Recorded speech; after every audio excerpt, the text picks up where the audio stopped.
Hi everyone, welcome to Embodied Enlightenment. I am Carrie Merriam and I'm so excited for today's episode. We are talking about the impact of your environment and why it's necessary to constantly have life resets. And I'm here with Eric Strauss, who is an incredible individual. He is the COO of Mindvalley. He used to work on Wall Street and he has traveled to over 80 countries, and we've had the opportunity to connect a ton at Mindvalley U, which we are still attending together.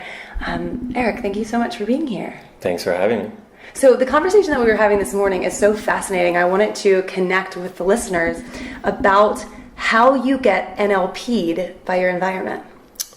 So a lot of people tend to ask me about travel, and one thing that I realize through traveling a lot is when I'm traveling, one thing that's particular about me is I live in Malaysia right now, and in December or so I usually do one of these solo trips where I'm traveling independently, and I'll choose a destination that pretty much nobody understands. Like I'll go to Stockholm in December, and everybody tells me, especially my European friends, tell me, oh, you have to go back in the summer, you have to be there in the summer, why would you go in the winter, nobody's there, and you're walking around, it's freezing, and you don't get to enjoy the city. And I find it to be quite the contrary, and I've noticed through a pattern of going to these really cold, wintry places from living in a tropical country, I've noticed something about that.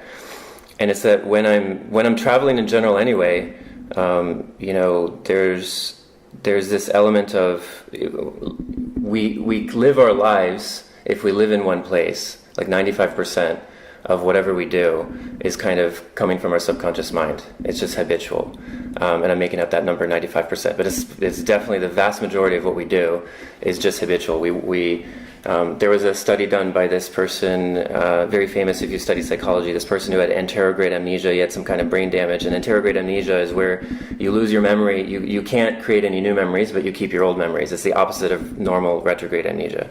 And so somebody who has brain damage, it gets anterograde amnesia, let's say they're 25, they live 50 years of their life looking in the mirror and they're shocked because they still think they're 25. And there was somebody, when they started doing these studies in the 50s and 60s, there was somebody who, could still go outside and be walked somewhere new. And then if they were left on their own, it was found that person could still find their way to the store or to wherever it was, even though it was a new path. That somehow they were able to obtain some kind of new muscle memory that wasn't going through their conscious mind. And what ends up happening is a lot of our lives end up being lived that way. I know somebody who was telling a story about how she would wake up in the middle of the night, get a phone call, have a conversation fully on the phone, hang up the phone, and then wake up. And then look at the call that had just been made, call that person back and be like, did we just have a conversation? Realizing the entire conversation was just automated.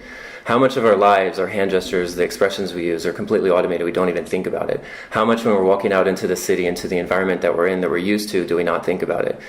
And so one thing that I found through travel, I was at a conference and somebody asked me, why do you travel so much? And I have so many answers to this question, but the most recent one I realize more and more is I travel because it breaks all those patterns. Because when you leave have you ever been traveling and you come back to a destination, and the minute you get back to that destination, like you're home, you get back home and you just get the smells and the birds and whatever the sounds are, and you're reminded of memories that you forgot about. Do you know what I mean? Mm-hmm. For me, when I come back to Malaysia after traveling, I always come back to the same way, same airport, same train ride. I see the same Petronas Towers. I come out of Kale Central and I get that music from the advertisement, and I see the cartoon cat pushing cough syrup to the cartoon woman, and it's the same annoying sounds, and I see and that wave of hot, humid air hits me, and it's kind of that welcoming wave, but it reminds me of all the things I thought about. And when I walk that path, thinking about work and thinking about emails and thinking about the relationship I was in 3 years ago at that moment in time. It automatically triggers you into the condition that you existed in. Exactly. And so doing that element of travel and coming back to your home, it's easy to see and realize how quickly we're captured back into that. Like I'm NLP'd in a sense by the sounds and the smells and the feelings and the pressure and the temperature and everything around it. And the interesting thing about Malaysia, 12 months of the year is basically the same temperature, basically the same weather. Hot. And it's hot. And so one thing I missed is that the seasons, when I would live in the US, the seasons would kind of, when winter would come around, I would always reflect back on what was going on in my life last winter. And so unconsciously, I think I ended up with this pattern of reflecting on my life, because winter kind of conditioned me to reflect on my life. And when I was growing up, twice a year, my parents and I lived in a part of the country in the U.S. I grew up in the U.S., but my grandparents and extended family lived in Chicago, and so I would live in Texas or California or somewhere warm. I'd end up going somewhere cold for December, for the holiday season, the school season, and then in the summer again for my birthday and some extended school holiday, I would go again. And so twice a year I ended up with this habit of changing my environment. And what ended up happening is not only the seasons, but the actual environment would change, and I would reflect back on where I was in that moment in time the prior year. Because it's very easy to see that year on year. But when I'm living in the same place 12 months of the year, and especially if that place, the weather patterns don't change and things like that, I notice it's very easy for time to just slip by, and even months and years to slip by, and you don't realize how far you've come, and you don't realize the trajectory of your life that you've gone through. And so one thing I did when I first went to Malaysia that was unintentional, and I've been doing it pretty much ever since, is in December, I visited a friend in Stockholm. And think about the differences there. I leave Malaysia, incredibly hot, same temperature every day. I go to somewhere that's incredibly Christmassy. You don't have that in Malaysia. Somewhere where the temperature is extremely cold. You don't have that in Malaysia. Where the sun sets at 2:30, you can see your breath. You're walking around. There's water everywhere. You don't have that where I live in Kuala Lumpur. European-style housing, cobblestone streets. And I don't know. I had never been to Stockholm. So I'm walking around, and if I'm in my head and thinking about the email in my inbox, I'm thinking about tomorrow, I'm thinking about yesterday, then I'm just going to walk into somebody or walk into a wall, or it's so easy to not be present in our normal lives that travel for me snaps me into being present. And when I'm snapped into being present, what can you do but be present? And then the thoughts bubble up in my head. And so I take that past pattern of thinking about my life naturally, and that's become a habit of every 6 months or so, I end up doing a solo trip where I end up being present, and I always go somewhere new, and I end up just walking around the city. And I end up having to, because when you're walking around the city, you can't not be really present. You can't be reading a book walking around a city you don't know. You can't be thinking about what, the things you normally think can. Shit might get real weird, but you can. It might. Maybe that's how you have adventures sometimes. And so one of the most common questions that I get, for example, I am often the final round interview for relatively senior hires when they come into Mindvalley, or maybe the second to last. Fish and I kind of alternate on that. And one of the questions I inevitably always get, when you give the interview and at the very end you give them an opportunity to ask you questions, almost always I get the same question, and it's the most common question I get, which is, how long do you plan to stay at Mindvalley? Or what does your life look like? What's the trajectory of your life look like in the future beyond Mindvalley or whatever? They're kind of sussing out, how long am I there to stay, or what does my future look like? And I've found an answer that's been true to me, and I end up giving the same answer, which is every 6 months or so, I kind of look at my whole life. And it's usually when I'm doing these solo trips. I've done it in Belize, I've done it in Poland, I've done it in Sweden. It's not always in a cold place, but it's usually in a different place. And I will just, as I'm walking, as I'm being present, I'll just reflect on my life.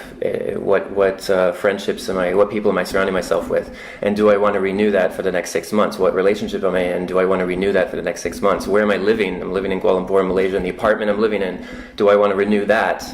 Or do I want to renew my lease for the next 6 months? Do I want to renew my lease on Mindvalley and working there in the role that I'm in for the next 6 months? And I see what's in alignment and what's not in alignment. If anything doesn't seem quite in alignment, I kind of notice that, and that becomes very obvious for me there.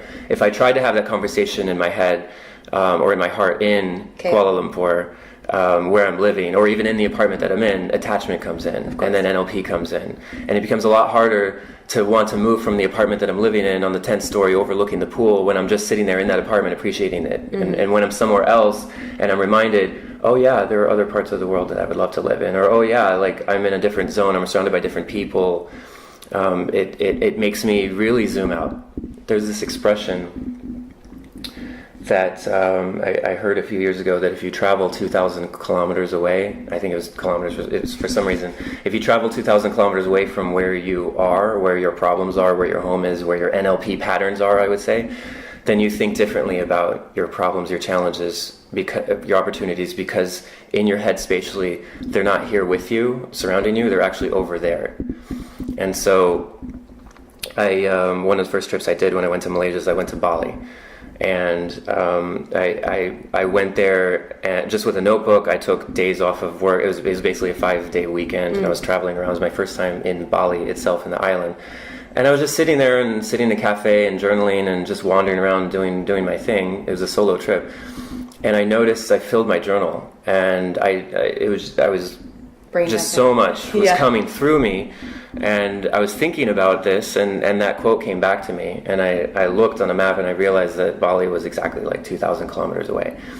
And that to me was quite interesting. I'm not so tied to the number, but it just reminded me, because when I saw that distance, I saw that, I remembered that quote, and I remembered that, truly, if I had gone on a vacation to Malacca or Penang or somewhere very close, or just outside of Kuala Lumpur, maybe in the mountains an hour away, I still would have felt like I'm in Malaysia, I'm in that presence, I'm in it still.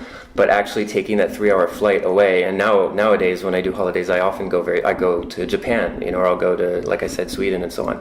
And the farther away that I am, when I think about my challenges, they're in a different time zone.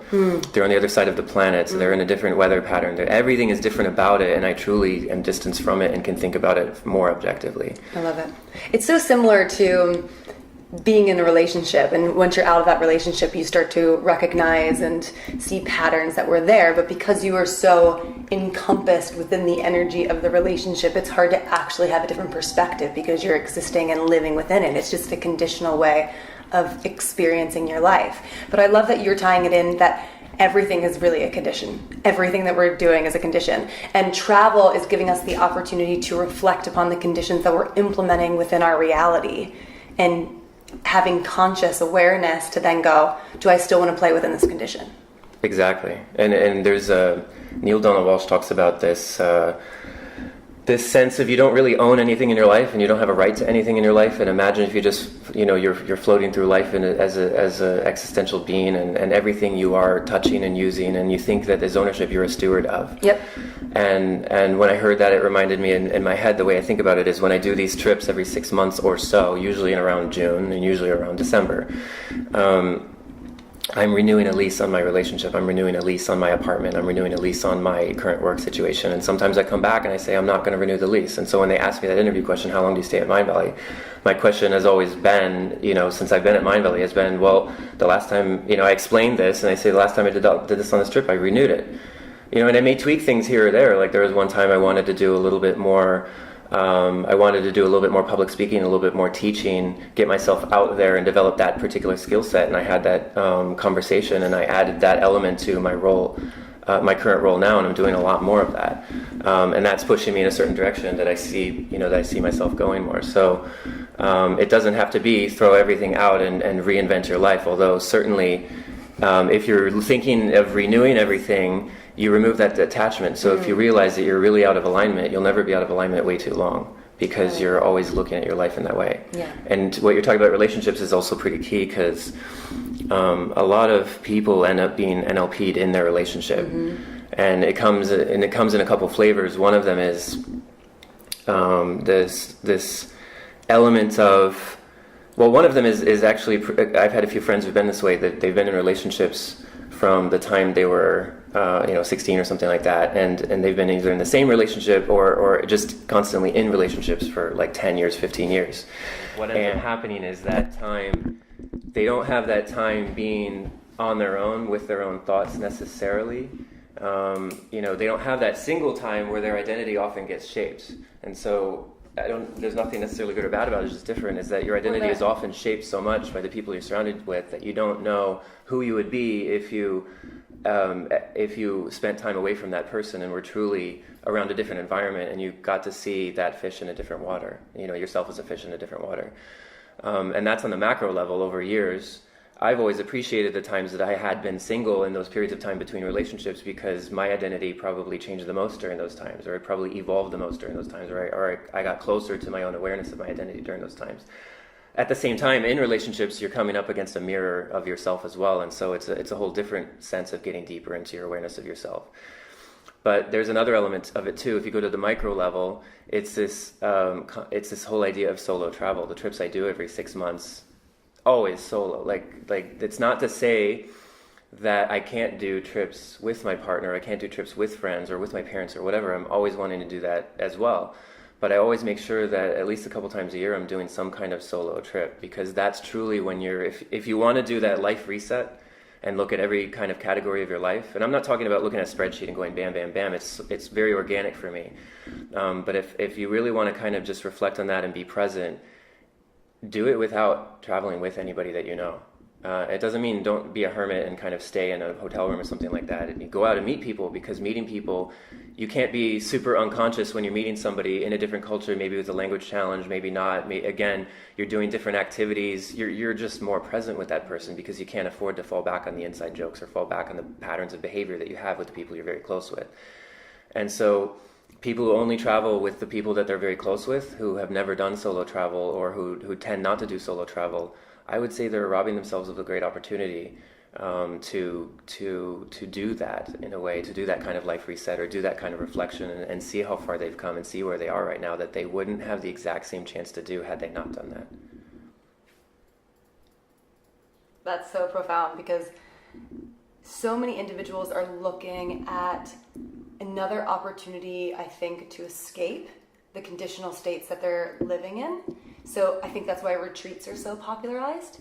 And retreats are an incredible opportunity for life transformation. And at Mindvalley University, you always hear about like people getting divorced or people getting married, or like going through such life transformational experiences. And I truly believe it's the conscious awareness piece, as well as the opportunity to really take yourself out of an environment and look and reflect and ask what you need renewal from. So I love that. Thank you so much for sharing that.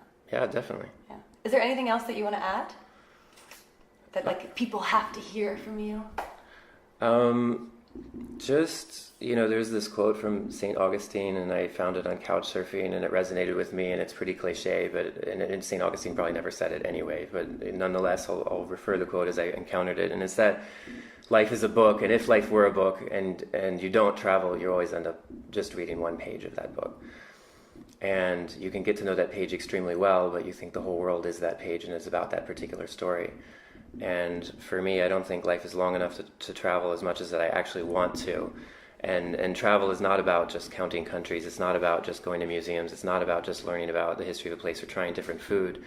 My reasons for traveling have evolved as much over the past 10 years of visiting over 80 countries as I have in terms of traveling and seeing that journey along the way. People ask me, again, I was at a conference and somebody asked me why I travel. And I referred to this person who had interrogate amnesia, and I said, I want to be in that situation where I can't walk around with muscle memory, and I'm actually seeing things through eyes of wonder and basically a fresh set of eyes. And I know that answer 5 years from now might be such a fundamentally different answer to why I travel, and I just keep accumulating more and more and more. But it's really not why do I travel, it's why do I choose to live a conscious life full of, where I try as much as I can to be present and have that appreciation. And whether I'm traveling or not, that appreciation, I'm never more than 6 months away, or really 3 months away from that appreciation. And so I bring it as much as I can into my everyday life as well. Just constantly blown away by your knowledge and your wisdom. So thank you so much for sharing it. Yeah, thanks for having me. Yeah, thank you guys so much for listening. Eric, where can people find you if they want to connect with you or learn more about all of the amazingness that you are?